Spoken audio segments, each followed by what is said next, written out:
So టెంపుల్కి వెళ్తున్నాం. లోపల మటుకు సెల్ ఫోన్లు తీయనియలేదు. లోపల సెల్ ఫోన్లు తీయకపోయేసరికి లోపలికి తీసుకెళ్ళనియకపోయేసరికి లోపల వీడియో తీయలేకపోయా. అసలు లోపల చూస్తే ఎంత సూపర్గా ఉన్నాడు దేవుడు. అయితే అసలు వీడియో తీయాలని అనిపించింది కానీ సెల్ ఫోన్లు నాట్ అలౌడ్, బయట పెట్టేసి వెళ్ళాం అంతే. ఇంకెళ్తున్నామండి. బాగుంది, అందరు రండి. 3 వీడియోలు చేశాను, 3 వీడియోలు చూడండి. చాలా బాగుంది. బీబీ నగర్ దగ్గర స్వర్ణగిరి వెంకటేశ్వర స్వామిది.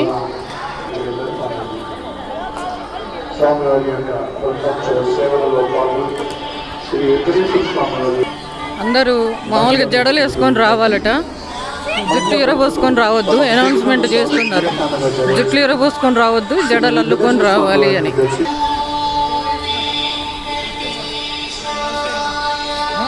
పొద్దున్నుంచి తిరుగుతూ ఉన్నాం, అలసిపోయినాం. ఫేస్ అంతా ఎట్లన్నా వడిలిపోయింది.